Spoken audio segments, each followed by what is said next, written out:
There we go. That's the robot voice I wanted. So yeah, we'll get started. So today is an introduction to community action on energy.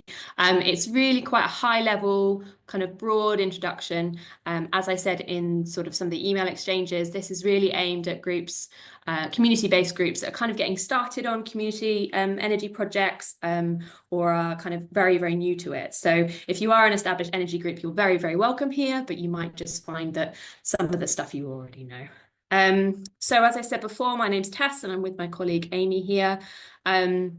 And we're from VCSE. We're an energy charity based in Bristol, and we're supporting individuals and organisations to tackle the climate emergency and end the misery caused by cold homes. All the slides and recordings will be sent out to you, so don't worry about noting things down unless you really want to.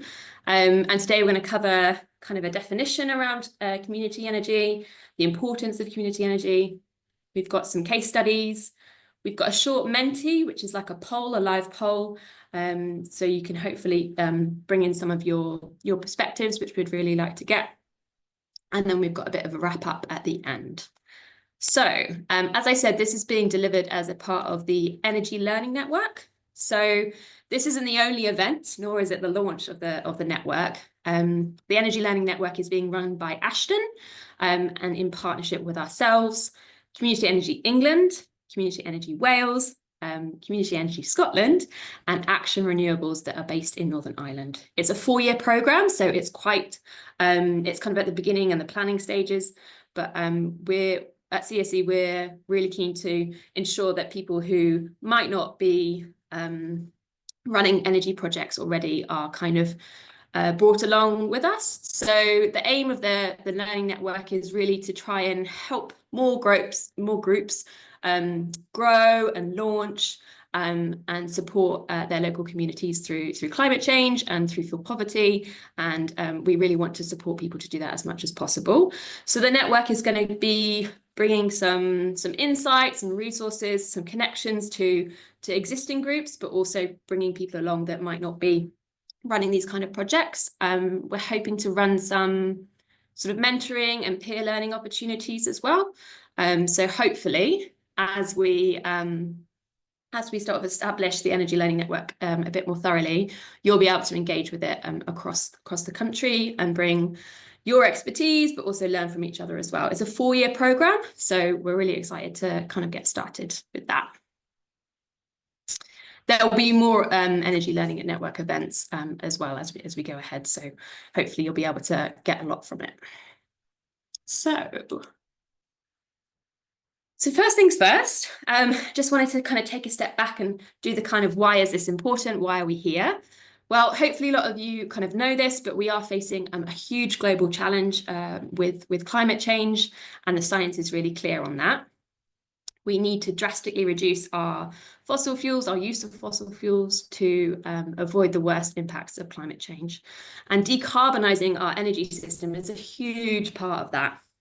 So that's where our organisation comes in, but we also need to bring people along with us. So the Climate Change Committee, which is the government's independent kind of body that advises the government on climate change, is stressing that this decade is a really decisive one for action and for progress. But they also highlight that it's not going to be possible to kind of deliver those changes if people aren't engaged in this challenge. So we know that community-based organisations can make things happen. You're the local leaders and initiative takers. You're the people who can develop sort of local partnerships, create platforms and bring people together to tackle challenges. So yes, we need to reduce our carbon emissions. We need to move away from fossil fuels, but we also need to engage people in that as well. So those things are really, really key to delivering net zero.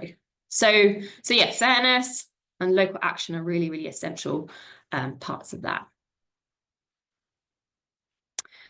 And as we kind of shift away from fossil fuels, our energy system needs to become what we call decentralized. So this is where energy production happens closer to the places of energy consumption. So it allows for something that's more kind of dynamic and localized. Unfortunately, we can't do a straight switch from fossil fuels to renewables. we can't just replace one technology with another. It's not quite how it works. But if we can try and support what we often call the 3Ds, which is decarbonisation, decentralisation, and digitisation, this can hopefully bring that energy system more into local kind of hands and local needs, and means that our energy system is a lot more kind of dynamic to the way we use energy. So another really important part of this is to do with our housing stock. So heating our homes can contribute, or is contributing, to carbon emissions. And unfortunately, in the UK, we have some of the poorest energy efficient homes, in Western Europe. So we want to try and support community energy projects that can address this. So that's about supporting people who are living in fuel poor homes, as lots of households unfortunately are. Community groups can provide advice, links to funding, but they can also upskill residents on things like energy literacy and supporting people to decrease their bills, decrease their emissions, and also find ways that they can retrofit their homes to make them more energy efficient as well. So housing is a big part of that, and what we're kind of aiming for. There's also a big kind of policy context around this. So the local power plan, which was announced by the new government, is pledging around 400 million to community organisations to kind of turbocharge local energy projects. And this is likely to be divided amongst local authorities and community groups. It's not completely clear how that's going to work, but community energy groups will certainly have a really big role to play in this. So yeah, that's why the Energy Learning Network has come at such an important time, and why we want to really act on that and include people as well. So moving on to a bit more about that kind of definition about what community energy is, and we think it does generally have quite a broad definition, but I just wanted to kind of outline a traditional model. So, and this might be what kind of comes to lots of people's minds when they think of community energy. A traditional model will often start with some sort of a community group raising shares from their community. So these can range, but often there's like a minimum share offer of £10 or £100, let's say. And that investment, or that money, is then used to develop an energy project. Often that's around generation, so around, let's say, solar generating energy. That generation is then kind of used by the community energy group, and it's either sold to host organisations or local organisations. Sometimes that's at a cheaper rate. And also any excess energy can be sold back to the grid. And this used to be a lot more kind of lucrative with the feed-in tariff, but that's kind of changed. Nevertheless, that excess can be used to pay their shareholders, which can drive more investment, but you can also use those profits to put back into the community. So it doesn't necessarily need to be an energy related community project, but it could be that money goes towards local food banks or playgrounds or spaces or whatever it is that community kind of wants to support and drive. So that's kind of the traditional model of community energy, and Amy in a moment will give us some case studies of a couple of those, just to kind of bring those to life, I suppose. But we also think that there's a wider kind of definition. So often community energy is synonymous with wind turbines or solar farms, etc. But community energy projects can also have a bigger definition, we think, and a bigger remit. So it could also be about offering services and support. I mentioned before about supporting people in fuel poverty, offering energy advice about people's homes as well. It could be householders opening their homes to showcase any new technologies they have or any retrofit they've been doing. Sometimes this is called green open homes. It's quite a popular way to get people talking about energy and get people interested. It could be retrofit projects at a street level. It could be about bulk buying. For example, if a community is off gas, it could be bulk buying wood or oil, etc. But it also can be wider, and it can go into things like transport and thinking of ways that, particularly for rural communities, you can have a more sustainable way of getting around. So yeah, it can be really wide, and just these photos are kind of showing that breadth of what a community energy project is. So yeah, it can be that traditional model, absolutely, and it's a great model, but it can also be things like supporting people who can't pay their fuel bills, upskilling people around monitoring energy and monitoring things like air quality as well. The top left there is a thermal imaging camera, which are becoming more and more kind of popular for community groups to use to support residents to literally see how their home is losing heat, and also things like transport projects as well. So some other examples. So general awareness raising, that might be about energy and climate change, and this could be connected to local other groups or schools or youth clubs, providing people with advice to lower their bills, improving the energy efficiency of community buildings as well. This is a big one that VCSE works on. So we know that community spaces are really vital for kind of community cohesion and keeping particularly rural, but not always, communities together and connected as well. So it can be about trying to support those. Yeah, lots of different ways that community energy projects can kind of happen. Community energy groups can also be involved in planning projects, so they can lead development of neighbourhood planning processes and contribute to forward-thinking kind of local plans and local area planning processes as well. So it's not just about physical things or projects that people are doing, but people can also contribute in a kind of consultative way to people who have kind of decision-making power in their locality. So we think it's really, really broad, and we want to make sure that everyone knows that you don't necessarily need to set it up in that traditional way. And then I just wanted to show this, and this is from one of VCSE's recent reports on community energy in the Northeast. And it just kind of shows that you don't necessarily need to be an experienced community group to be delivering some of these really valuable outcomes for your community. So as you can see, there's a rough kind of 50-50 split between an experienced community energy group and an inexperienced one. And again, it shows the kind of breadth of what people are kind of up to. So yes, we've got that energy generation, but we've also got awareness raising, etc. So you don't have to have the word energy in your organization's name, for example, to be running an energy project. And through the Energy Learning Network, we hope to bring more groups from a more diverse kind of organizational level to thinking about running these kind of projects as well. So some of the benefits, and these might seem quite obvious, but obviously they relate to things much wider than just energy generation. It's transport, it's housing, it can be air quality, it could be the local economy, etc.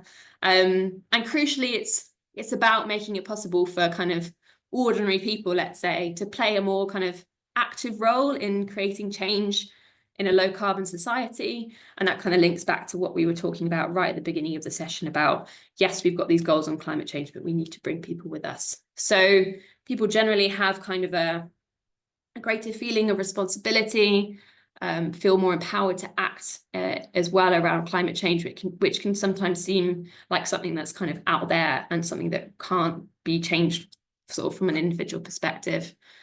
It brings people closer to the energy system, so they understand it a bit more, moving away from energy just being something that you buy and you pay through, a bill that comes to you. Understanding that you can actually have an impact on that is really great. Can help people and groups understand local concerns and any problems that need kind of addressing. And just generally bringing people together, improving people's quality of life as well, thinking about some of the damp and unfortunately moldy homes that people live in. If you can spread that kind of awareness through a community energy project to help with that, that's a huge benefit. It can also help generate jobs, raise income for local facilities as well. And then this is just a snapshot from a recent report that's been done by Community Energy England. They have this State of the Sector report that they do every year. And yeah, really just to highlight again some of the benefits or the knock-on benefits. So creation of new jobs, contributing to the local economy, also saving lots of people money on their bills. So kind of whatever your view is on energy, most people, I would say, want to save money on their energy bills. It's kind of a no-brainer, so to speak. So that's something that's really, really easy to kind of get people engaged on is, hey, we could save you some money on your energy bills. The knock-on effects of saving emissions and all those other benefits just come after that as well. And we can send out a link to this report as well, because I know some of it's a bit small, but yeah, it's a really great resource if you're interested. Okay, so I'm just going to pass on to Amy now, who's going to give us a couple of case studies about the breadth and the variety of what a community energy project can be. Great, thanks, Tess. Just to check, can everyone hear me okay before I start rambling? Lovely, thank you, everyone. So first up, we have Salisbury Eco Hub. So they are a newly formed charity based in Wiltshire, and they're kind of hoping to obtain a space to kind of act as like a one-stop shop for environmental issue education. And one of their projects includes using thermal imaging cameras to kind of find different areas around houses as well as community buildings where heat is being lost. And just looking at this picture on the slide, just to give you an indication, whilst we're outside a building, we're looking for those red areas for heat loss, and whilst we're inside, we're looking for blue. So it's the reverse inside versus out. Click. Thank you, Tess.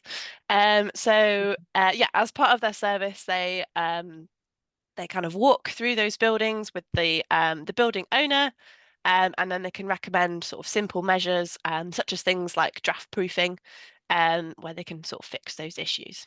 Click. Thank you. And yeah, one example that they did with a homeowner was they actually found gaps around some newly installed double glazing that they just had fitted. So as a result of that, they were able to get those installers back in the house and get those windows replaced. So it was a really great outcome for them. And click. Thank you, Tess. They also ran a separate school session. So they got the kids to kind of take the camera around the school and look at the different areas of heat loss. So it was a really nice opportunity for them to learn about energy efficiency in buildings, but then also those issues that those young people identified were then fixed later. So yeah, it was a really great initiative in Salisbury. Next slide, please, Tess. Lovely, thank you. So next we're heading to the Midlands. Oh, click. Thank you. More specifically, the Warwickshire Rural Community Council. So they are trying to tackle disadvantage and sort of support resilience initiatives in, believe it or not, rural Warwickshire communities. So they've got a network of different village halls which have been used to tackle social isolation through like clubs and events and things. But more recently, they've really focused that energy, focus their energy on energy to support people affected by the energy crisis. So they've done this through offering their warm hubs, which for anyone that's not familiar with the concept, they are basically warm and safe spaces that are open to everyone to go and get like a hot drink or a snack and a hot meal. And they're kind of a free space for people to go to. They've also offered through this initiative things like warm packs to kind of heat the person, as well as bulk oil buying schemes, because a lot of people are off gas in those areas. So over 12 years, they've actually managed to save people over £500,000, which is really great. And they also have what they call the back and forth bus service. So it's like a community bus service, which, yeah, also addresses that social isolation, but also keeps people out of cars, which is really great. Click. Lovely, thank you, Tess. So they also host a free 4-week slow cooking course.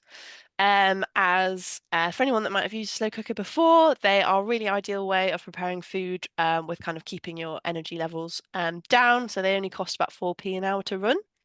So as part of the course, a volunteer will pre-make those dishes and yeah, allow attendees to kind of try them out and then kind of walk them through the preparation process, talk about different variations to the dish, make things nice and exciting. And as part of the course, participants get like a slow cooker to use, as well as sort of the meal ingredients and a booklet of different recipes to follow along with at home.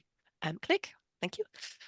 So although around 60% of the WRCC's warm hubs were set up to kind of provide that cost of living and energy crisis support, around 2/3 of the people actually came for the social aspect because those warm hubs could be set around, for instance, the cooking course I mentioned, or things like a board games event or like an after school club, things like that.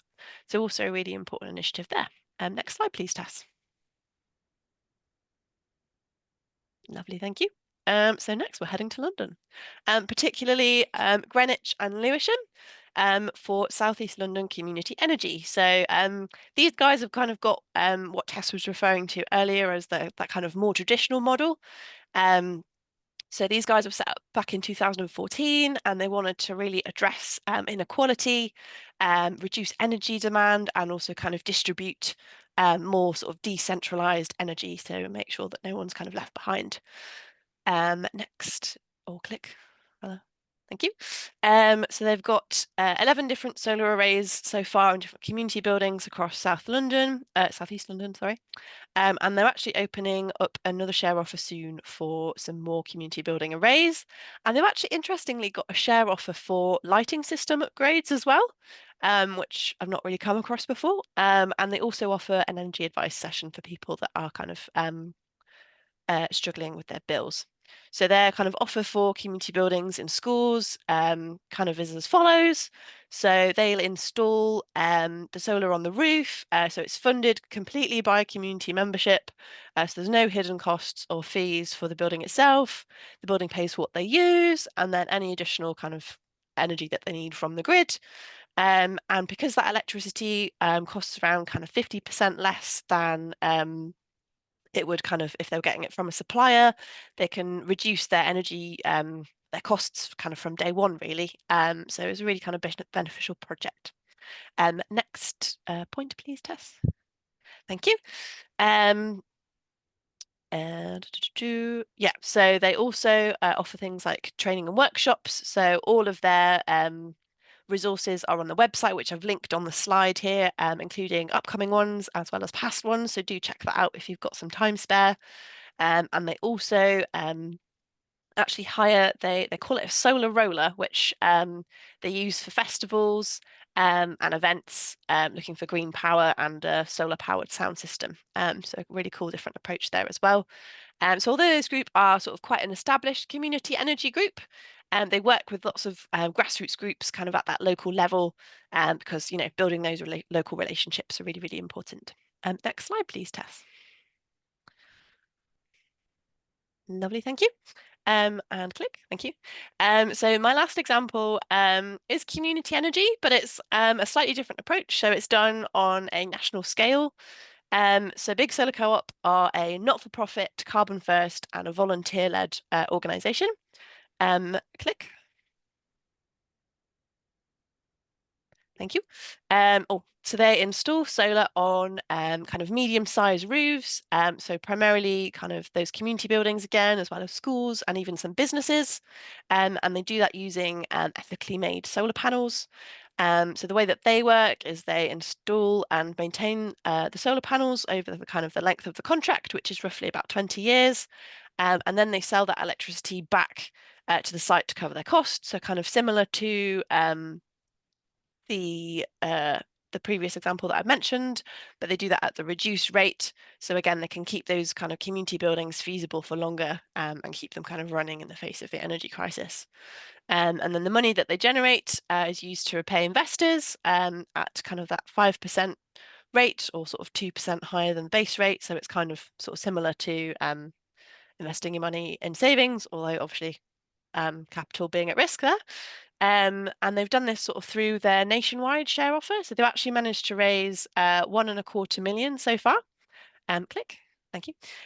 So just to give an example of where this has happened, so Eden Court Medical Practice, really important community building in Birmingham, offer, as the name would suggest, medical services in the area, and it's quite a deprived ward as well. So although the solar installation will kind of help them take a big step towards decarbonising their energy, it will also kind of help them power their EV charger as well, which is what you can see in the picture here. And the solar panels meet around half of their energy needs. So it can save them a decent amount of money and also save them 6 tons of carbon dioxide equivalent in their first year. And click again, I think. Yes, cool. So I just wanted to point out Big Solar Co-op, although it is a national kind of offer, so yeah, sort of slightly different to the really hyper local. All the sites have been chosen by volunteers that have wanted to see kind of panels on those medium-sized roofs in their communities. And it's also a really great way for community groups that are just starting out to kind of get some support with the kind of technical and legal side of things, which can be quite overwhelming if you're sort of new to the world. And because they have that national share offer, it might kind of be it might encourage more people to invest because it's maybe seen as a little bit less risky. And you can also obviously expand the impact kind of beyond your local community. So we work in partnership with Big Solar Co-op for a group I work with in the Forest of Dean called Forest Community Energy. And yeah, those members have kind of had the opportunity to volunteer with them and kind of learn all the ins and outs, which has been really kind of beneficial. So that is it from me and my case studies. If you want to go to the next slide, Tess, Thanks, Amy. That's and I'll hand great. over back to you. Cool. So yeah, just to highlight a couple of the challenges in this sector, some of which I'm sure you know all too well. And then we're going to do our Menti and kind of hand it over to you to get some sort of input from your perspective. So yeah, some of the challenges around this are probably even the most sort of obvious one is sort of funding. So it can be really difficult to raise the funding to get these kind of projects going. And also lots of projects want to kind of do feasibility studies first to ensure that their project is kind of well planned before they launch. But it's very difficult to get that sort of almost like startup funding. And just in general, the funding landscape for this is quite patchy, and it can be very regional, or it can sort of vary on what kind of group you are. So it's definitely a challenge. The other challenge relates more to engagement, and this is something we call the energy disconnect. And essentially, energy can seem like a really abstract concept for many communities. So initial engagement can be tricky on that. And there's quite a lot of sort of academic papers around this as well about how you get people from switching a light on in their home to think about kind of where that energy has come from and how they can interact with it is quite can be quite tricky to engage your community on this. Other things can be related to grid infrastructure. So sometimes if you've got an energy project and you want to connect it to the grid, sometimes there's really high connection costs. We're kind of, as a country, really running behind time on establishing effective ways to connect many energy projects to the grid. And sometimes planning and grid connection can take like 10 years. It can be really, really stifling to development. Policy, you just need that kind of backdrop to be able to run these projects, supportive policies and subsidies, etc. And we hope the local power plan will help to kind of be a catalyst for that as we go forwards. Other challenges are capacity related. So lots of community-based organisations are run by volunteers, or they might only have a few staff members. Another really big challenge is diversity. So traditionally, it's not a very diverse kind of group. So there was a study done by Cooperatives UK showing that most people in community energy groups were university educated, were white, were over a certain age. So this highlights kind of a really urgent need for more diversity within the movement so that it can become kind of a social, cultural force behind a just transition. As we said right at the beginning, we need to all move forward with this. But also a challenge is kind of the social infrastructure, the physical spaces and places and for people and associations to meet is also a barrier. So grassroots groups kind of need that capacity to kind of get running and get going. I'm sure there's lots of other challenges that I haven't mentioned, but these are just some of the kind of highlights from that spectrum. So we're going to move to a Menti now, and I'm just going to stop sharing my screen for a moment as Amy is going to pull that up. Hopefully you will be familiar with Mentimeter. It should be quite self-explanatory. If you go to menti.com, you can use your phone or you can use another tab on your browser. And you can pop in the code 29738605. And we're really starting with quite a basic one. If you can just let us know what community energy means to you. I think you can do more than one response. So please go ahead and start letting us know what your thoughts are around that.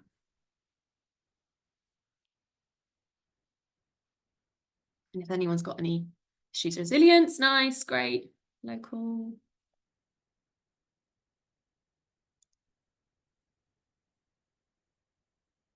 Taking control, lovely. Thanks, everyone.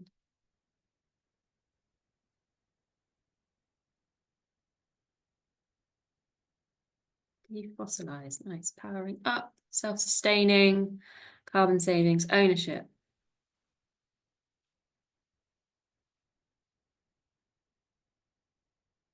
Community benefit, energy security, yeah, powering down.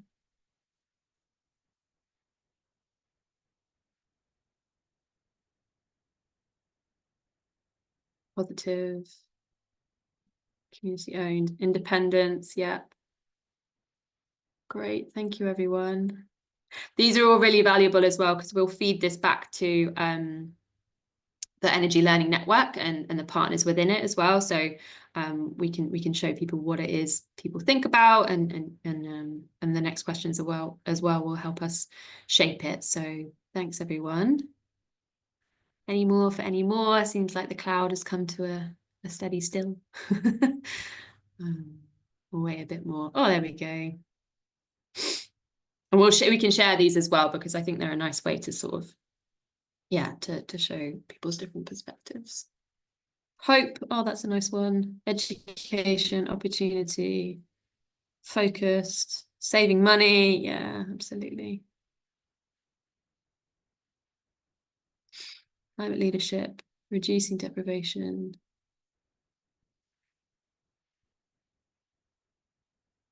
Cool, and we're getting some thumbs up as well, so lots of agreement. Cool, okay, should we move on to the next one, Amy? Is that okay? Thank you, everyone. Okay, so the next one is what is or what could, if you're not quite sort of ready with your community energy projects, what's preventing your organisation from developing those projects? So whether you've got one on the go at the moment, or whether you're really new, you know, what's a barrier for you? So we talked about some of the challenges, but we're keen to hear about what your kind of personal experiences are. Yeah. Funding, volunteers, yeah, education. Funding for feasibility, yeah. £1,000.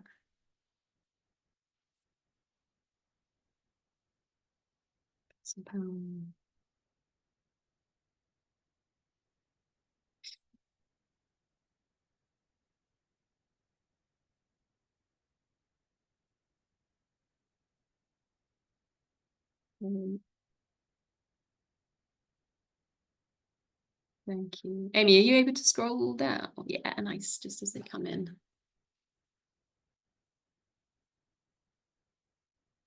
Getting grid connection, yep. Volunteers, time, yeah.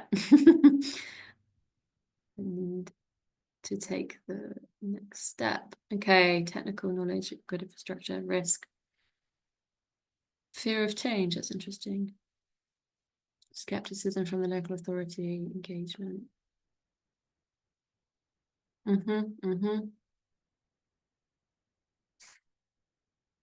Thanks, everyone. This is really, really great. Fragility.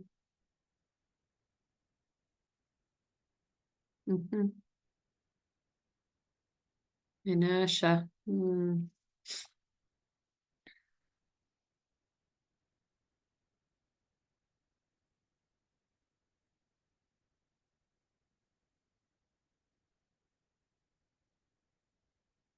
Lack of local council capacity. Yeah.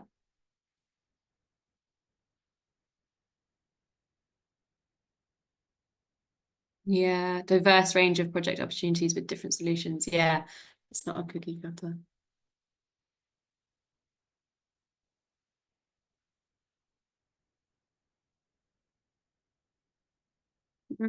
Our community do not know what they do not know. Yes. I think I get you. Yeah. Community concerns.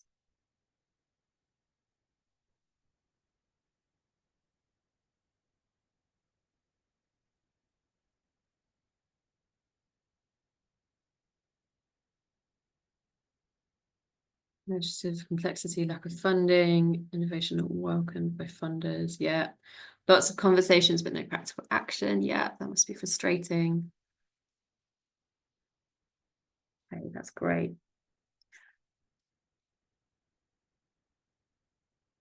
Engaging volunteers. Lukewarm government policy. Yeah.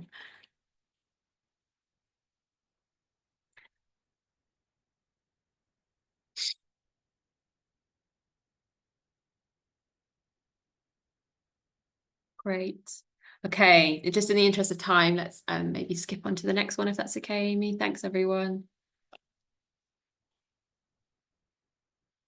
Okay, so the next bit is what would good support look like? And we've given a couple of ideas. So that might be more training, that might be peer mentoring. Yeah, as I said, the Energy Learning Network is very much in its kind of beginning stages. If you're able to just give us some ideas of what could support your organization, that would be great, and we can feed that back and we can try and respond to it. So yeah, if anyone's got some ideas, suggestions for that, great. And feel free to kind of don't be restricted by this. Think what your organization specifically needs as well. Don't think like you have to sort of follow the normal requests. Help for funding, feasibility, a toolkit. Yeah, training, mentoring. Yeah, great. I like the random ticks on the Menti, by the way. Don't worry about those. I think they're great. And the few green lines. More sessions like this, good. I have no idea where those ticks have come from. I don't know you can Yeah, do that on that's okay. Menti. We can have ticks. Mental peer support network, being able to talk to similar groups, yeah. And holding from experience groups, yeah, definitely.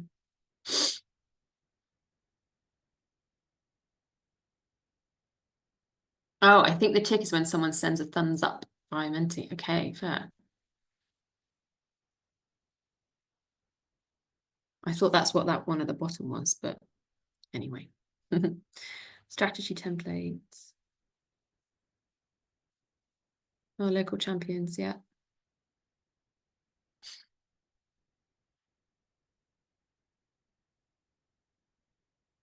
Not competition, yeah.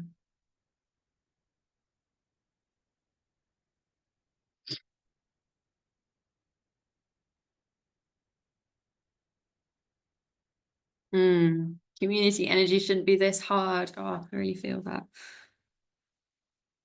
Yeah, yeah, you're right.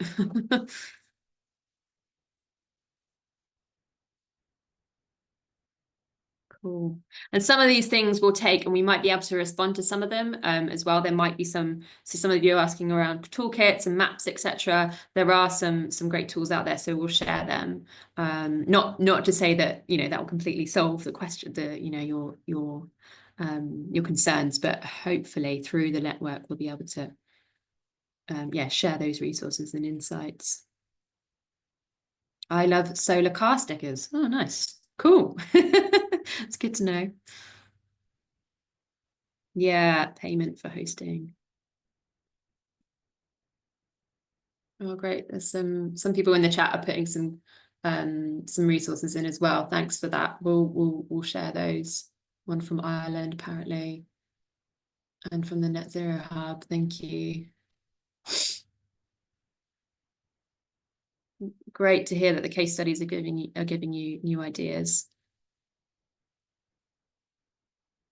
Yeah, and some maps are coming in as well. Thanks, everyone. This is great. This is why we want you all to be in one room, as it were. Map of case studies, renewable energy projects.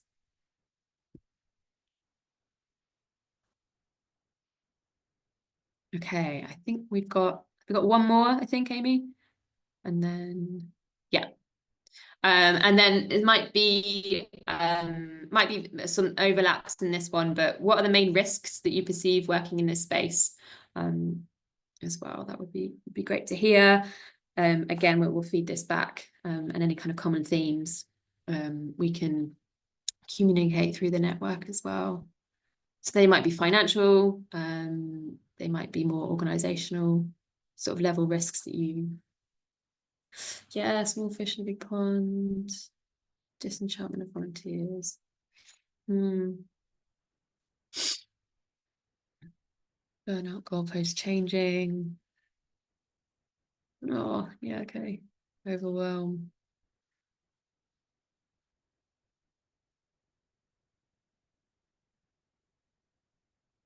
Yeah, liabilities. Yeah, definitely. The legal aspects of this can be tricky.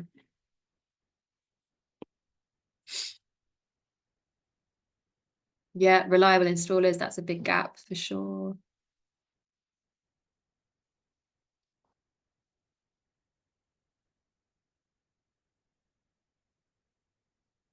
Not part of the day job. Yeah.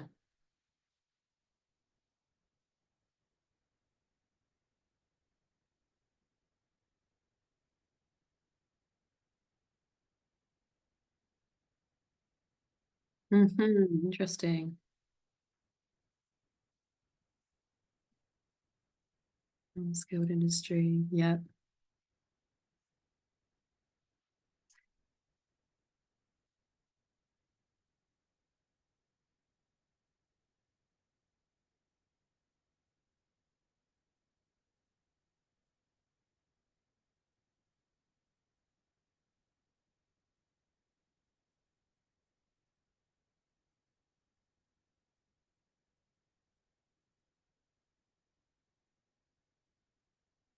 We get to solar farm planning stage. Currently, we're all volunteers. Wow. Okay.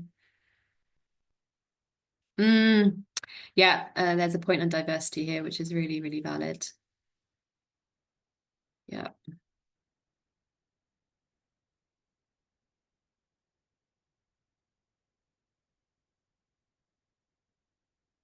Yeah, being bombarded with offers and disinformation. Yeah, that's definitely a risk.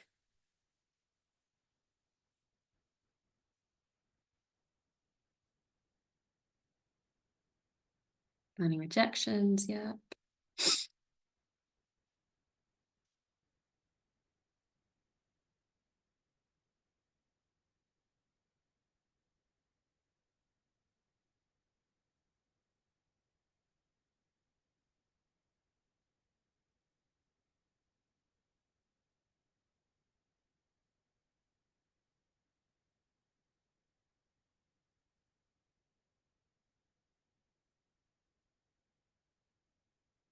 Oh, okay. We'll get a few more.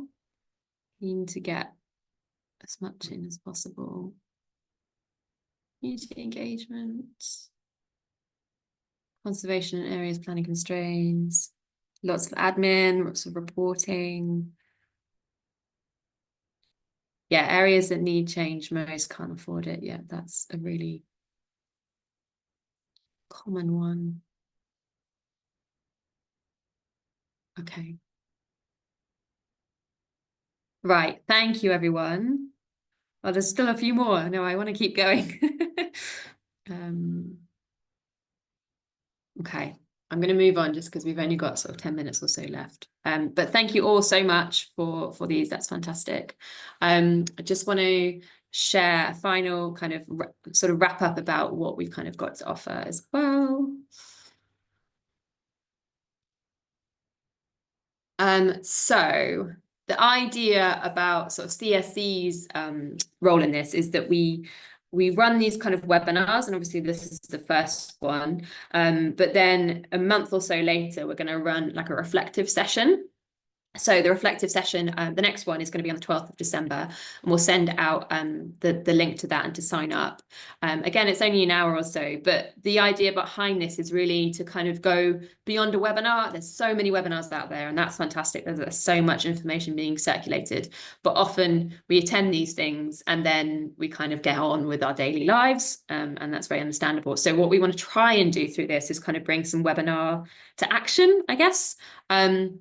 So that next one for us is going to be on the 12th, and we'll send through more information about that. But we just want to make sure people are involved and ensure that kind of importance of stakeholder participation. You guys are the community-based organisations that are kind of running these things or want to run these things. So we need to make sure that we listen to each other. So this is our kind of task, or so-called action experiment that we sometimes call it.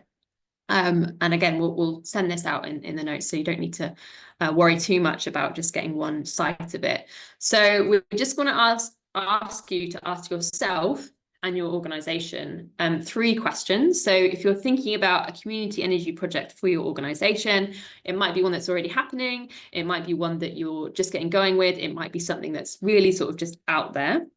Think about that particular project and then write down your thoughts, your reflections on kind of what you need for your next steps towards that energy project. Then why is that project relevant for you and your organization? It's always really important to go back to the why when we do these things, and what support you need. So note down your responses, but also any further questions that kind of arise, because we want to make sure we respond to those.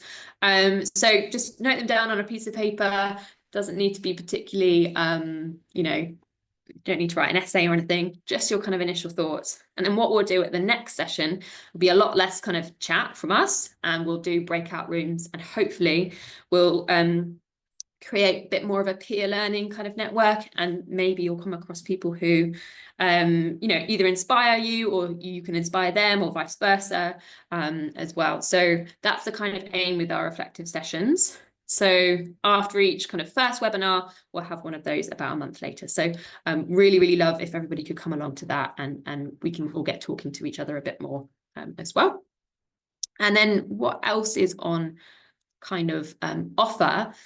So we have this email here that comes to us at CSE. So that's elncommunity@csc.org.uk. So you're really welcome to use that email just to ask questions, to raise anything that you think would be relevant for the Energy Learning Network. We really want to hear from everyone as much as we can. So we might be able to offer you support, or we might be able to connect you with other organisations through that. And again, as I said, as we've done with the mentee polls, we'll be able to feedback that to the wider network and talk to our other partners as well. We've also got a webinar, so our second webinar, which will be in February. And we're going to put up another mentee in a moment to get your thoughts on what you'd like that to contain, because today has obviously been a very kind of a bigger overall introduction to community energy, but we'd like to know if there's a specific topic or something that you'd really like to drill down into. You can let us know in the last sort of slides what you would like us to cover. Some of you were talking about a guide or a toolkit. We've got a couple of resources just there. One I've kind of screenshot that we can share out with you. CSE has also got lots of resources as well. So hopefully you'll be given a nice bumper pack of resources and support. And then through the Learning Network, we'll also be setting up, or we have regional support. So as I said, we've got these organisations that are based in their sort of regions. So that's Community Energy Scotland, England, Action Renewables in Northern Ireland and Community Energy Wales. So I think most people on the call today are from England, which is fine.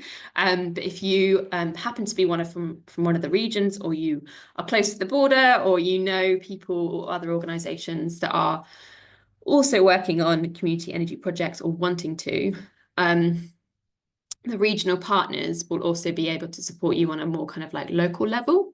So Community Energy Scotland offers free membership that's for both emerging groups and established groups. They can support you to find funding and resources. They've also got a webinar, and we'll send this out as well, so you can share that on the 20th of November. So as we said, quite a lot of the kind of funding schemes and the infrastructure does tend to be more kind of localized or regional. So that's why it's great we've got these organizations kind of in each patch. So yeah, if you are in Scotland, or you know people who are, definitely signpost them to Community Energy Scotland. And then Community Energy England.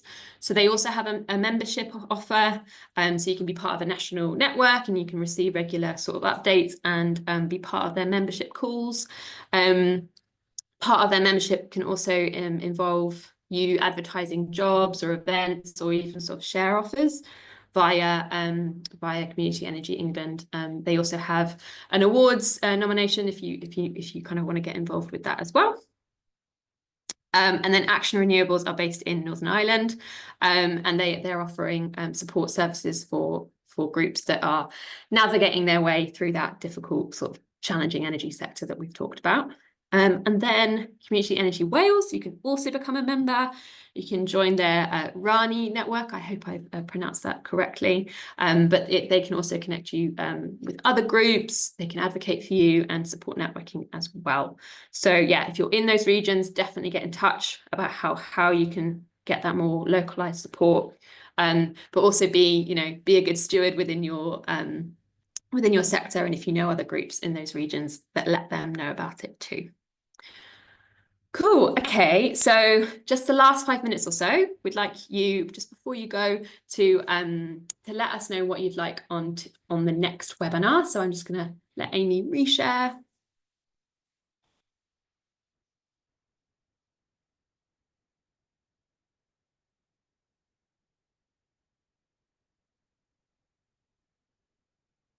Thanks, Amy.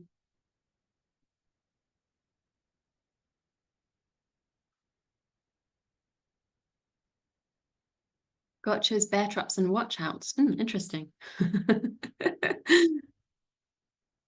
Practical action, roadmaps, and network for supporting each other. Okay, great. Any more? Please do let us know. And if you have other ideas, you can use that ELN community email to let us know what you want from us as well.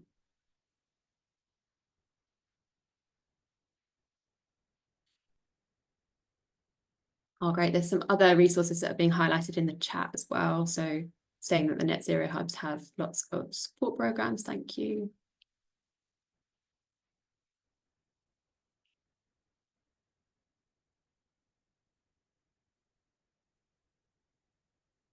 An idea would be to do a workshop on how to create a template or foundational structure, write a proposal. Yeah, okay, so some really practical responses here. Thank you. Community event. Great. Yeah.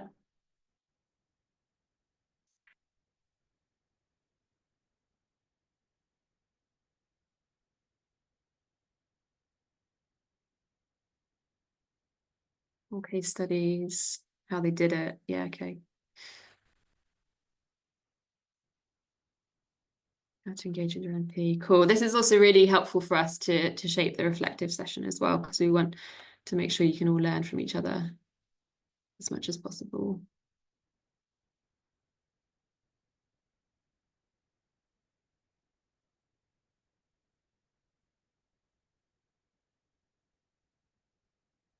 Yeah, and if you have any other questions, let us know in the chat, and we can respond now or later.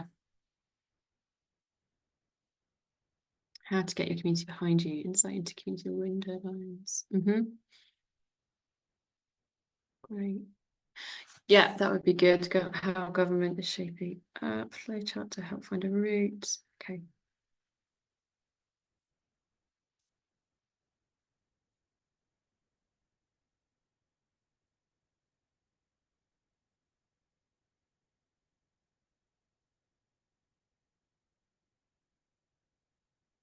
Okay, I'm seeing the word funding quite a lot. That's fine, that's okay.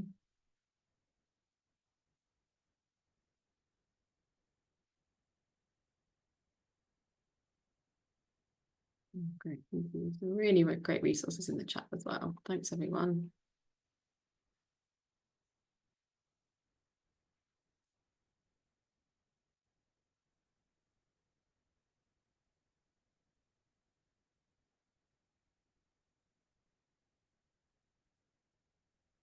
Cool. So yeah, if anyone has any more responses, please keep going. Or any other questions, let us know. If not, feel free to enjoy the rest of your day. And we'll be in touch in a few days with all the resources, etc.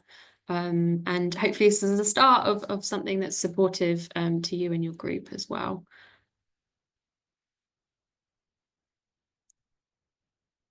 Cool. Okay. Thank you, everyone. Yeah, do keep in touch via that email. I'll probably stay here for a moment and just see if there's any other questions in the chat. But if not, thank you so much for your time. I know it's precious. We really, really appreciate your input. Thanks, everyone. Thanks for coming. See you soon. Thank